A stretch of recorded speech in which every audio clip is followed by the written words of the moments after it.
Aib yang katanya adalah saksi kunci pada akhirnya diinterogasi oleh Kang Deddy Mulyadi.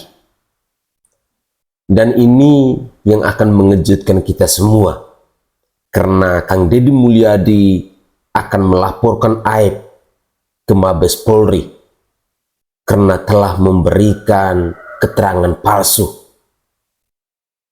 Assalamualaikum warahmatullahi wabarakatuh. Salam Om Swastiastu, Namo Buddhaya, salam kebajikan dan salam sejahtera untuk kita semua. Saudaraku sebangsa dan setanah air, para penonton kanal YouTubeku yang sangat saya hormati dan sangat saya cintai. Kali ini saya akan mengupdate perkembangan dari kasus pembunuhan Vina di Cirebon. Dan pada kesempatan ini saya akan menyajikan cuplikan-cuplikan video terkait dengan saksi kunci yang bernama Aib. Dan saksi kunci ini pada akhirnya diinterogasi oleh Kang Deddy Mulyadi. Hingga kini Kang Deddy Mulyadi akan melaporkan Aib ke Mabes Polri dengan alasan telah memberikan saksi palsu atau keterangan palsu. Untuk lebih jelasnya, saya ingin mengajak pemirsa sekalian, mari kita simak terlebih dahulu cuplikan-cuplikan video berikut ini agar kita tidak salah paham. Mari kita cek videonya. Aib bakal ketar-ketir dan mungkin badannya juga bakal panas dingin jika dia melihat video yang baru diupload oleh Kang Deddy Mulyadi beberapa jam lalu. Ya, apa sih isinya? Isinya adalah Kang Deddy Mulyadi akan melaporkan Aib ke Mabes Polri dengan dugaan kesaksian palsu. Luar biasa, ya. Polres dia lewatin, Polda dia lewatin juga, langsung ke pusatnya Mabes Polri untuk mendampingi rakyat kecil, untuk mendampingi keluarga yang sudah dirugikan oleh kesaksiannya Aib. Hei, Aib, apakah Anda bakal bisa tidur nyenyak sekarang? Saya nyatakan Anda tidak bakal bisa tidur nyenyak. Ya bos ya, Kang Deddy Mulyadi, saya sebagai salah satu perwakilan warga Cirebon sangat-sangat berterima kasih. Anda telah ikut membantu untuk menguliti kasus ini. Terima kasih banyak Kang Deddy Mulyadi. Sehat selalu. Salam hormat Kang Deddy Mulyadi. Untuk teman-teman yang mau menyaksikan, ya, yang mau menyaksikan cuplikan Kang Deddy Mulyadi yang sudah saya kutip dari channel YouTube-nya, silakan Anda nilai sendiri dan silakan Anda tanggapi, ya, semua pengorbanan dari Kang Deddy Mulyadi. Oke bos ya, tidak usah berlama-lama, silakan saksikan. Kalian nggak ada yang lagi yang liput, tidak diundang TV, tidak apapun, orang cuek terhadap kalian semua. Karena apa? Sudah tidak menjadi nilai. Ini yang saya maksud. Karena kalau lagi gini banyak sekali. Ya, tahu ya Pak. Ya kan, yang berkepentingan karena rame. Karena banyak komentarnya, banyak viewernya. Ya kan, berkepentingan. Setelah viewernya turun, yang komentarnya kecil tidak jadi perhatian, kamu nggak akan ditanya lagi orang. Mereka nggak akan nyari-nyari kamu, hilang. Nah pertanyaannya kan ini tidak boleh berhenti begitu, harus selesai. Caranya bagaimana? Ayo. Harus ada pelaporan. Weh, keren. Buka dong. Malu Pak. Nggak usah, ayo malu. Mau kamu? Nggak apa-apa. Aib, harus dilaporin kemana Aib? Ya polisi Pak. Kemana? Polres, Polda, Mabes? Yang ya Mabes Pak. Mabes Polri. Ya kan istilahnya kan pusatnya sih Pak. Oh pusatnya di situ. Sebagai keluarganya Jaya yang hari ini mendekam di penjara seumur hidup, bersediakah melaporkan Aib ke Mabes Polri? Bersedia Pak. Karena adik saya kan udah dirugikan sih Pak dengan laporan dianya tuh. Nggak benar kasarnya tuh. Wah, bersedia. Oke. Ya sama keluarga yang lainnya juga bersedia. Iya, Musuh semua. Oke. Jadi wajar dong. Kemarin hari apa kita lapor? Selasa. Hari Selasa, ya kan? Nanti bagaimana kalau Rabu depan kita ke Mabes Polri lagi? Ya kalau saya sih siap-siap aja Pak ya. Oh. Ya maksudnya kan Yang lain kasih tahu. iya. Ya kan? Kita Rabu depan ke Mabes Polri lagi, laporin AF. AF. Ya kan? Untuk apa ngelaporin AF? Kita uji Ya kebenarannya lah. kebenarannya di Mabes Polri. Siapa yang benar, siapa yang salah. Iya, AF itu bersaksinya bener apa palsu? Ya kan? Nanti Mabes Polri bisa periksa AF, bisa periksa Dede, ya kan? Mabes Polri bisa periksa tukang warung di mana AF belanja. Mabes Polri bisa rekonstruksi. Jarak pandang. Rekonstruksi bener nggak AF belanja di warung itu? Jarak dari warung itu ke gang itu berapa meter? Rekonstruksinya malam hari sesuai dengan AF yang berikan pernyataan. Bener nggak? Betul Pak. Saya mau bertemu ke rumah AF ya. Semua pihak saya ajak bicara. Saya ngomong dari hati ke hati untuk bercerita secara jujur kejadian yang sebenarnya. Gimana rumahnya?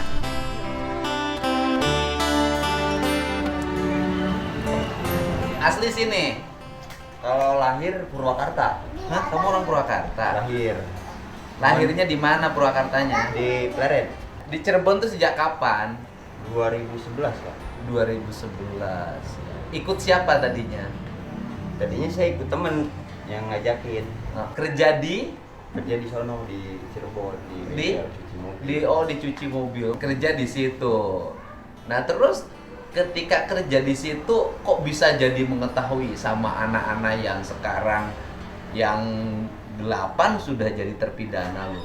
Yang 1 Peggy sekarang ditetapin jadi tersangka. Ini ceritanya gimana kenal dengan mereka? Nah ya emang kebiasaan mereka kan nongkrong di depan Nongkrong di depan SMP 11. di depan gang SMP 11 kebiasaannya. Kebiasaan. Kamu kenal mereka? Kenal wajah, cuman saya nggak tahu nama-namanya. Oh, iya Bu. Iya, Bu. Oh, kenal wajah. Iya. Tapi nama-namanya nggak tahu. Nggak ada yang tahu namanya. Kalau waktu peristiwa kejadian itu jam berapa? Itu peristiwa kejadian itu jam setengah 10-an. Setengah 10. Iya. Malam. Malam. Malam dong. Iya malam.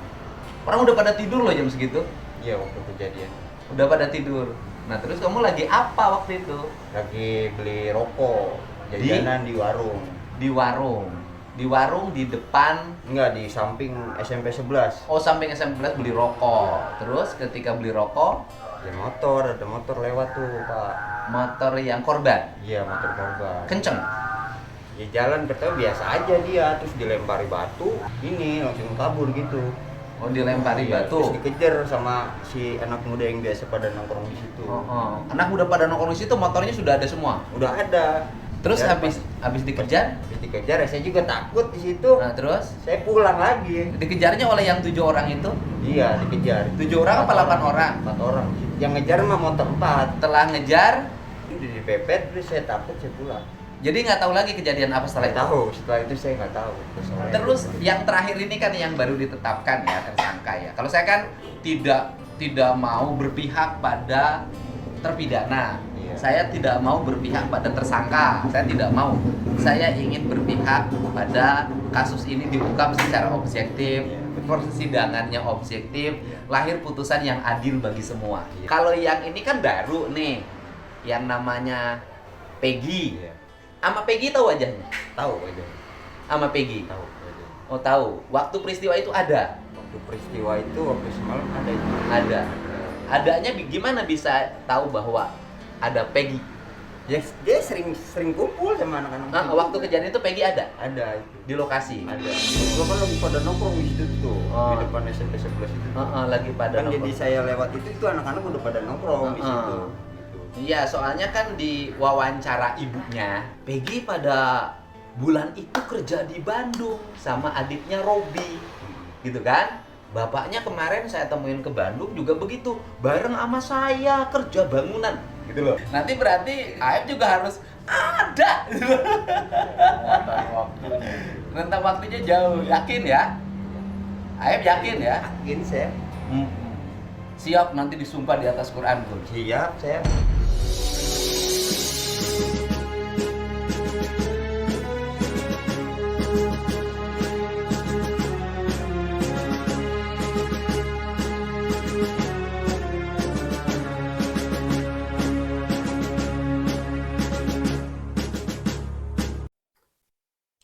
Saudaraku sebangsa dan setanah air, itu adalah cuplikan video di season pertama, di mana Kang Deddy Mulyadi terus menginterogasi para saksi, keluarga korban, dan lain sebagainya, untuk mengungkap tentang kebenaran yang sesungguh-sungguhnya dalam kasus pembunuhan Vina di Cirebon ini.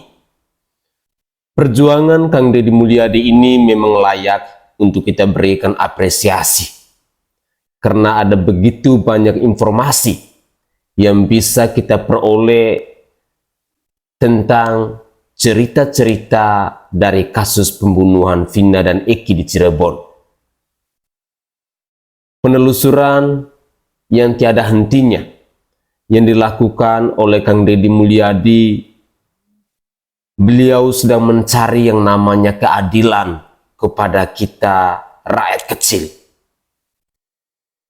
Beliau sedang memperjuangkan bahwa keadilan itu bukan hanya milik dari para penguasa, bukan hanya milik dari mereka yang punya jabatan, atau bukan hanya milik dari mereka-mereka yang punya harta, yang punya miliaran rupiah.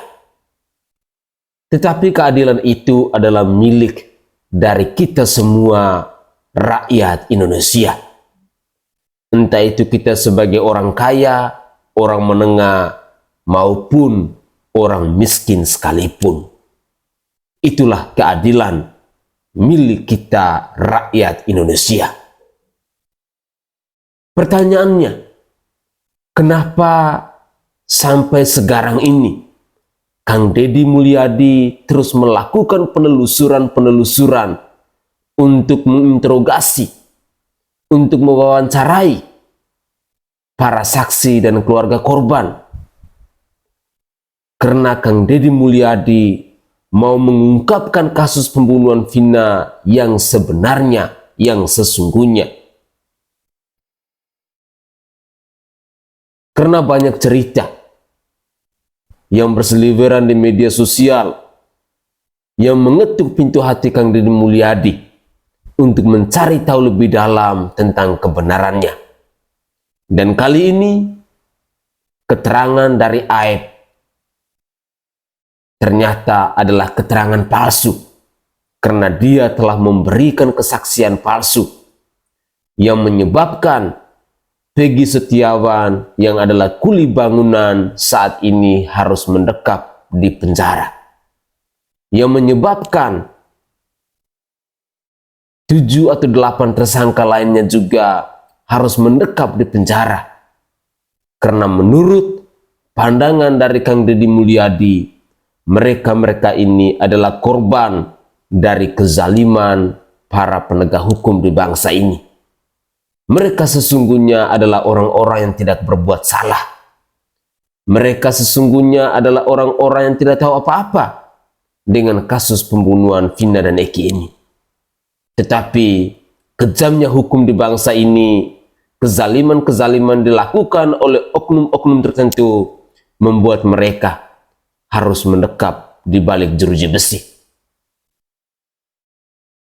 Berikut ini saya masih terus menyajikan cuplikan-cuplikan video ke hadapan pemirsa, dan saya berharap kita semua bisa menyimak cerita tentang Aep ini yang membuktikan bahwa dirinya telah berbohong atau dirinya telah memberikan kesaksian palsu yang menyebabkan Kang Deddy Mulyadi harus melaporkan Aep ke Mabes Polri.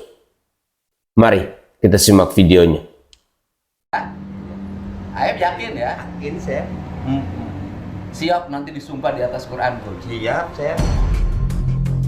Nah, gimana bisa bertentangan ada antara pernyataan bapaknya yang bareng kerja bangunan dengan Aep? Gitu loh. Dia biasa nongkrong di situ. Pokoknya kebiasaan mereka itu sore, kalau nggak sore malam itu nongkrong di situ. Yang namanya Peggy. Iya. Sama Peggy tahu wajahnya? Tahu aja. Sama Peggy. Tahu aja. Oh tahu. Waktu peristiwa itu ada. Waktu peristiwa itu waktu semalam ada itu. Ada. Adanya gimana bisa tahu bahwa ada Peggy? Ya, dia sering kumpul sama anak-anak. Nah, waktu kejadian itu Peggy ada Ada itu. di lokasi. Ada. Ya kalau bicara nama Peggy nggak tahu, cuman kalau bicara wajah ya saya tahu. Iya, berarti kan Aep udah Makanya saya ngeliat juga nih. sempet kaget pas waktu ketangkap itu, oh ini yang namanya Peggy gitu. Ya saya tahu benar gitu. Ya udah gitu kan. Makanya saya sempet kaget gitu. Kan di beritanya yang namanya Peggy lain-lain orangnya gitu. Jadi tadinya saya ini kagak kenal saya gitu. Dia janggal kalau ini kecelakaan kok motornya nggak hancur. Akhirnya tanggal 31 Agustus ya, Pak Rudiana ini mendatangi Aep ke TKP. Setelah ngecek TKP tadi ke Polsek, kemudian 31 Agustus ke TKP lagi, ketemulah dengan saudara Aep dan saudara Dede. Saudara Aep mengatakan bahwa semalam pernah ada ribut kejar-kejaran di SMP 11 Perjuangan di situ. Lalu Pak Rudiana ini kalau orang itu ngumpul lagi kabari saya. Jam 10 itu Pak. Tanggal 31 Agustus. 2 jam kemudian berarti jam 12. Ya. Diteleponlah si Rudiana oleh Aep memberitahu bahwa anak yang suka ribut-ribut motor-motoran yang semalam itu sedang pada ngumpul. Datanglah jam 12 itu, kemudian diamankanlah semuanya oleh Rudiana dan diintrogasi oleh Rudiana, ada dalam putusan pengadilan.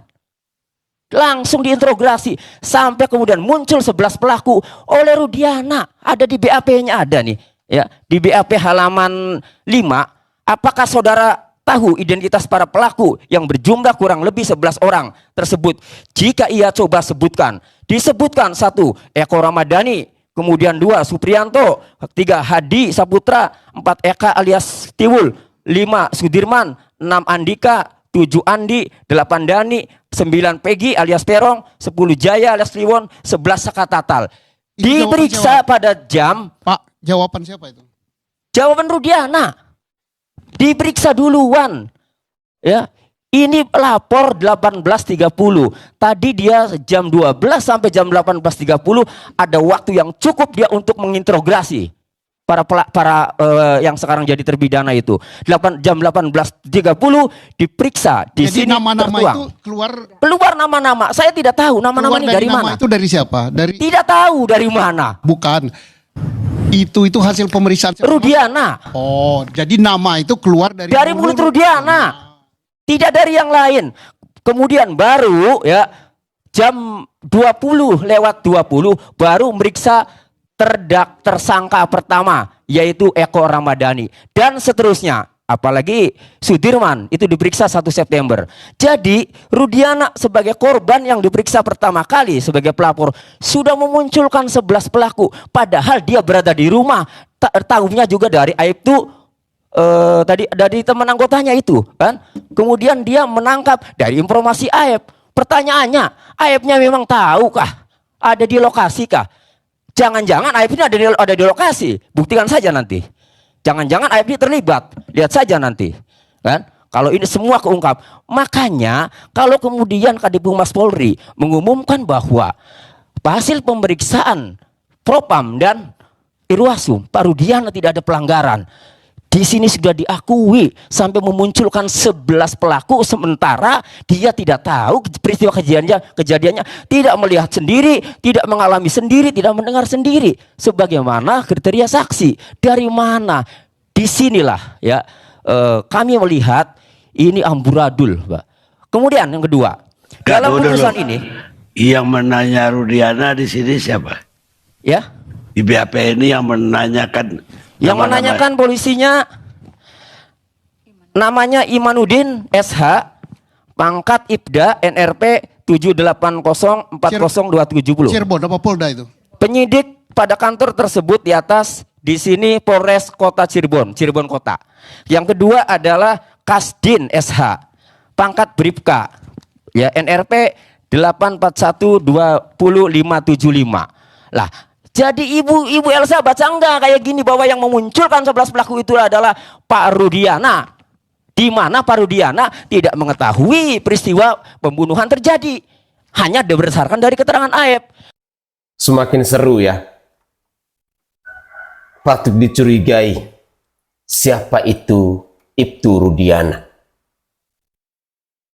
Keterangan dari Aep ini memang sangat diragukan karena pengakuan dari ibunya Peggy Setiawan yang adalah kuli bangunan maupun dari bapaknya Peggy Setiawan yang adalah kuli bangunan ini, di bulan itu Peggy Setiawan yang adalah kuli bangunan ini berada di Bandung.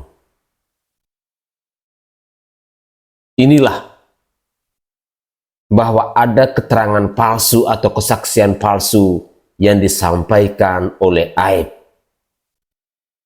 Kita diperkuatkan lagi dengan penjelasan dari pengacara Peggy Setiawan yang menceritakan tentang kronologi penangkapan dari 11 pelaku tadi. Dan itu dilakukan oleh Ibtu Rudiana.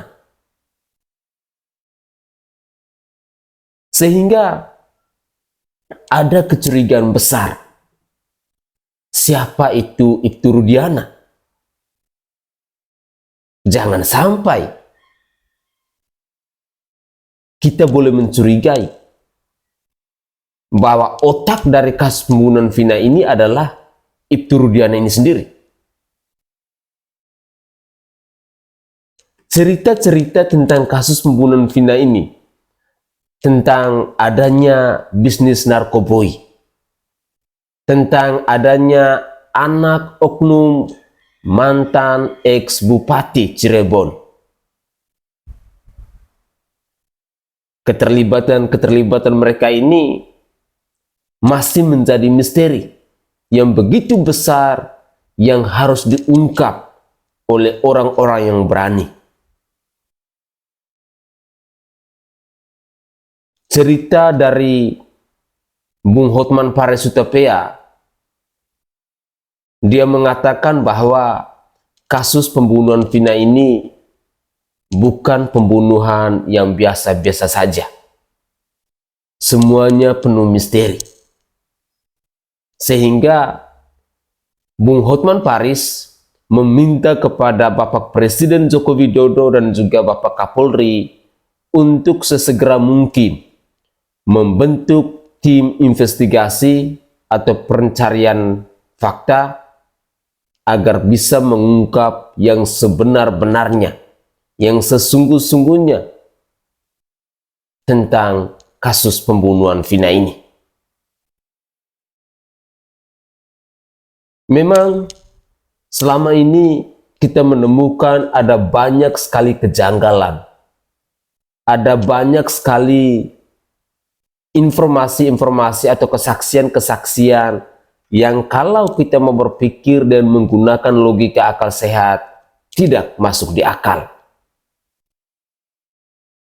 Penetapan Peggy Setiawan sebagai dugaan tersangka atau dugaan pelakunya itu juga belum ada titik terang.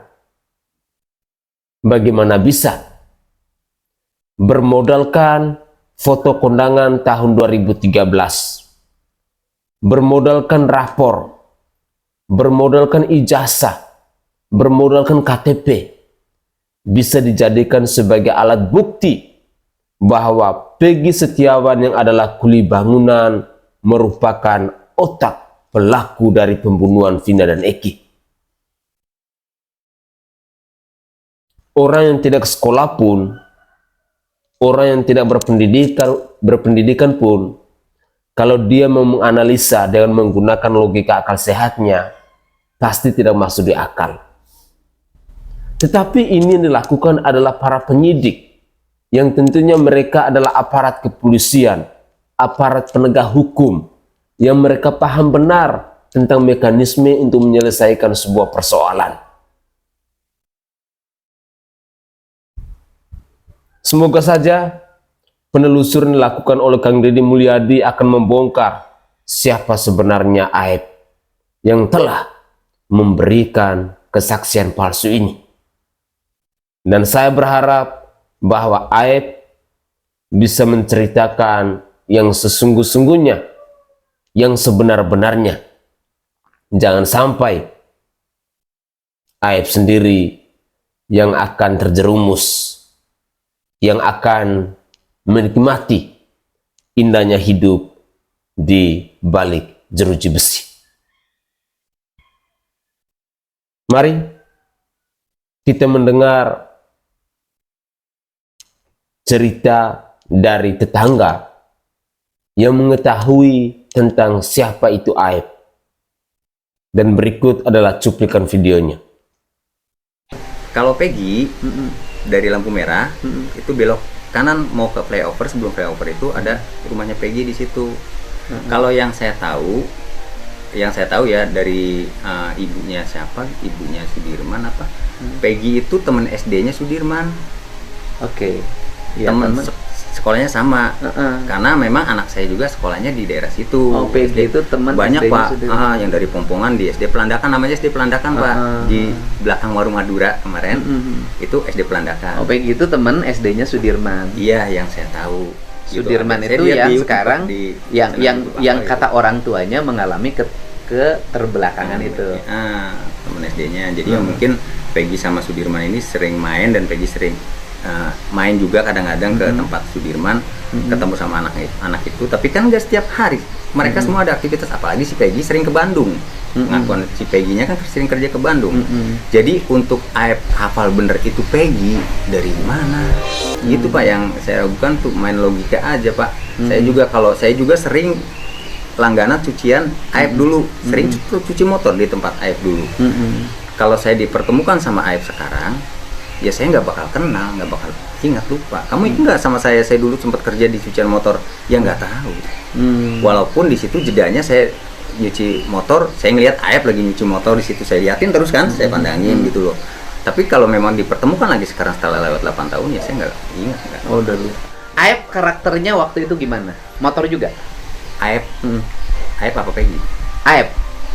Aep yang di cucian mobil. Artinya enggak suka dia, motor juga enggak? Saya nggak perhatiin ya Pak. Nggak perhatiin. Aktivitas dia cuci motor, cuci mobil, lalu jam 4, jam 5 itu tutup dan gelap Pak. Oh, Gelap tempat cuci motor itu.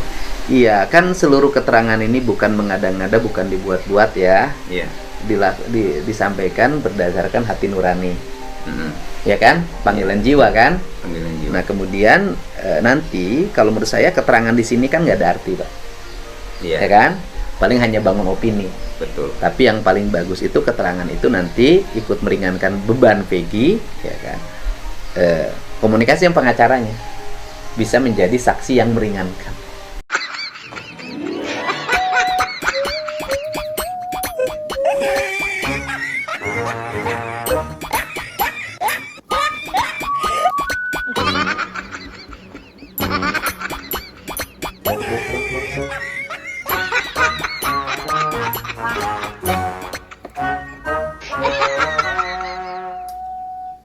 Saya geram banget gitu tuh. Sok pertemukan saya, lalu duduk bareng sama si Aep. Bagaimana? Saya juga kan orang sini sama, dari 2016 juga sebelum kejadian itu ada, saya udah di sini. Bahkan saya tahu sama anak-anak itu. Si Aep bilang Peggy sangat tahu Peggy, sedangkan Peggy orang Pompongan Pak. Oke lah Peggy sering main di sini, tapi kan sesekali Pak. Gitu. Gimana Aep bisa hafal banget, apalagi kejadian udah 8 tahun yang lalu. Saya ingat banget ini pelakunya dari mana di rumahnya. Saya cuci motor sering di situ juga, saya nggak tahu itu Aep. Kalau memang dipertemukan udah lupa Pak. Aep Dedi mana gitu loh. Jadi gini Pak, temennya Aep yang anak pang itu. Oke. Gimana cerita Ya. yang digerebek? Digerebek itu anak si Aep, bener keterangannya, anak pang bertato, bawa perempuan ke situ, Ke tempat cuci mobil. ke tempat cuci mobil, nginep di situ, sama warga digambar tuh, gambar maksudnya dipantau gitu tuh, ada digerebek karena dia bertato dan mungkin berani lawan Pak. makanya terjadi keributan. Ada Aib di situ, Aib kena pukul kan katanya. Nah, selang beberapa minggu kemudian terjadilah Ina. Habis itu kata keterangannya pengacaranya kelima tersangka ini, bapaknya korban dari flyover itu menyisir, Pak, tempat-tempat yang memang buka gitu loh 24 jam. Ketemulah sama Aib di situ. Ngasih kontaknya bapaknya korban gitu loh, Pak Rudiana. Kalau emang ada lihat sesuatu yang mencurigakan, kabarin saya. Jam 2 itu, jam 5-nya si Aib telepon lah Pak Rudi. Pak, ini Pak saya melihat Pak pada malam itu begini. Datang langsung ditangkap.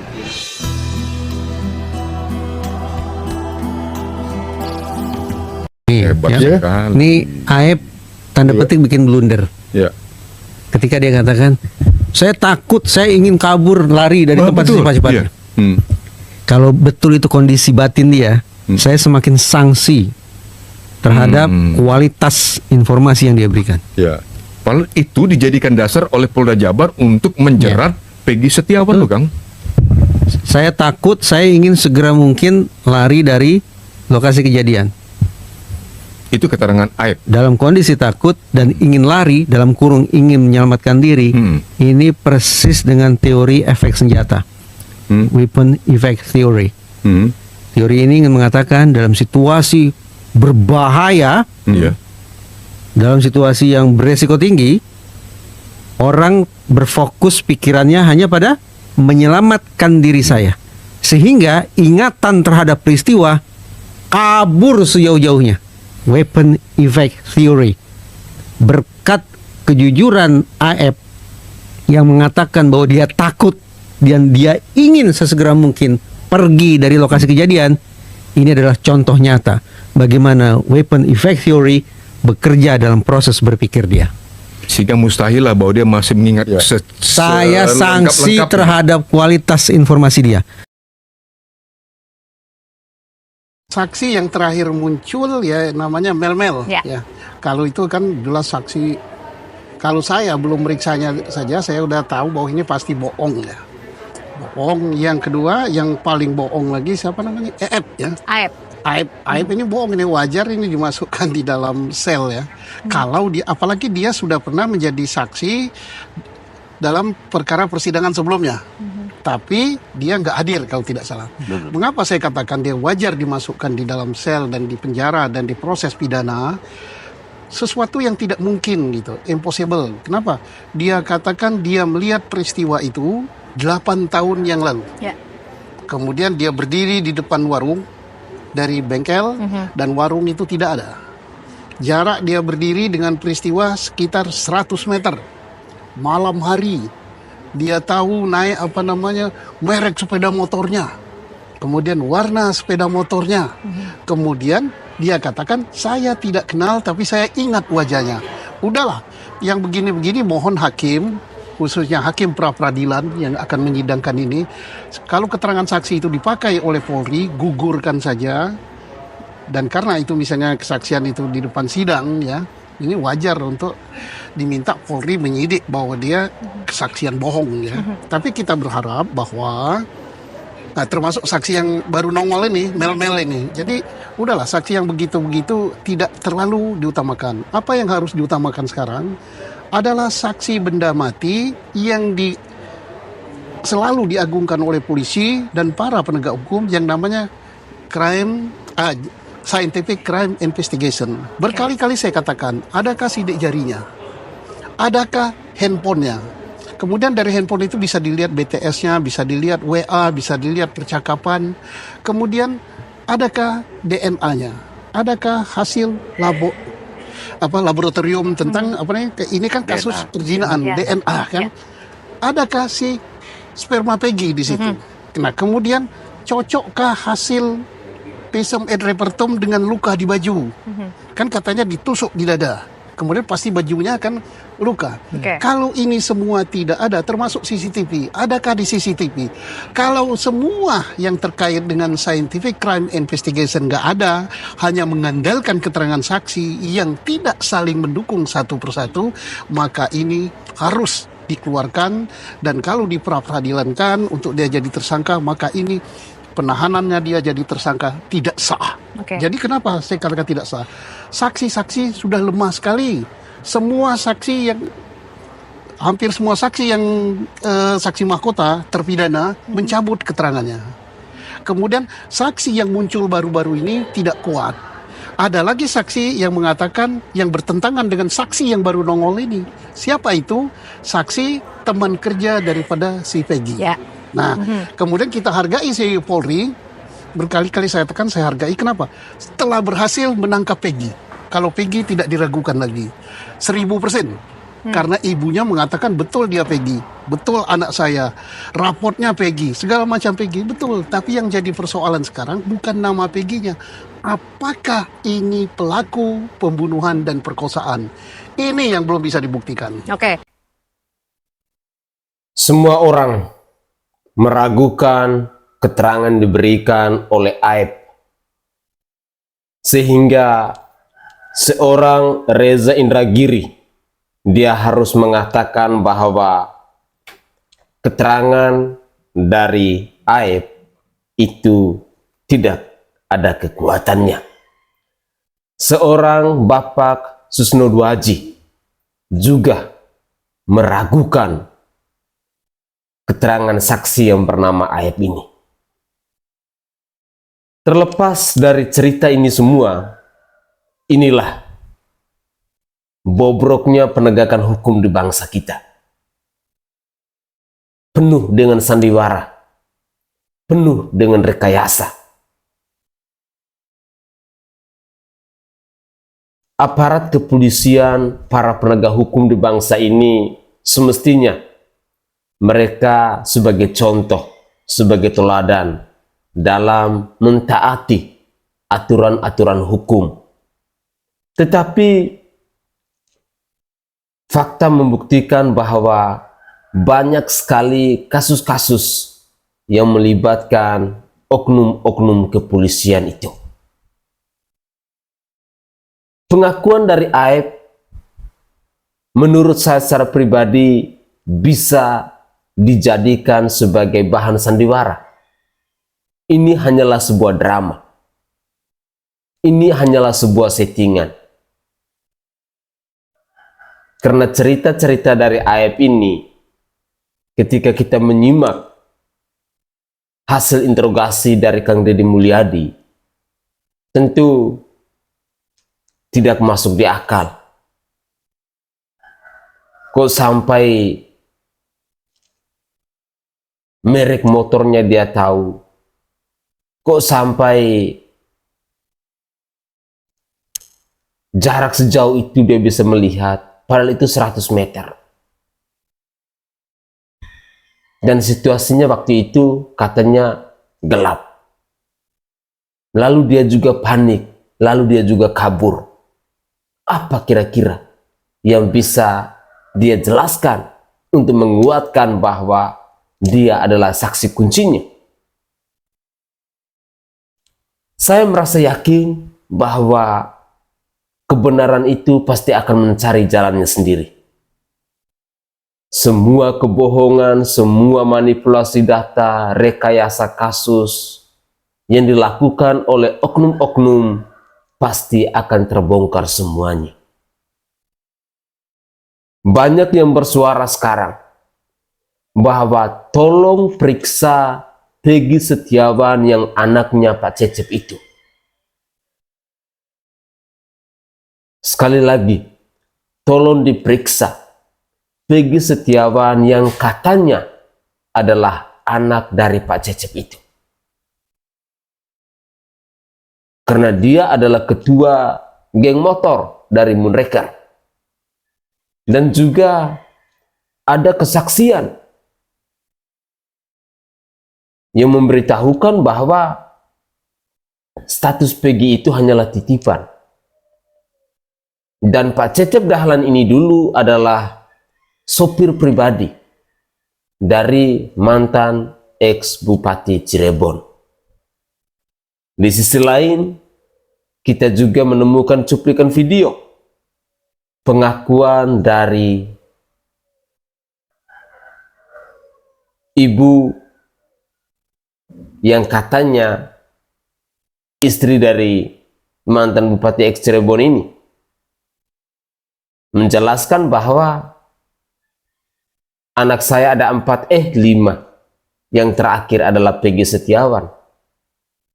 Dan video itu pun sudah viral di media sosial. Cuman yang menjadi pertanyaannya, polisinya mau bekerja atau tidak? Aparat penegak hukum yang ada di Cirebon ini, mereka mau melakukan interogasi itu tidak kepada Peggy Setiawan yang adalah anaknya Pak Cecep Dahlan ini. Semoga saja orang-orang yang saat ini sedang mendekam di penjara bisa dibebaskan, dan semoga saja para penegak hukum di bangsa ini bisa bekerja sesuai dengan hati nuraninya, bukan bayarannya. Saya Sainai dari Provinsi Nusa Tenggara Timur. Saatnya kita yang raja jelata harus berani untuk bersuara.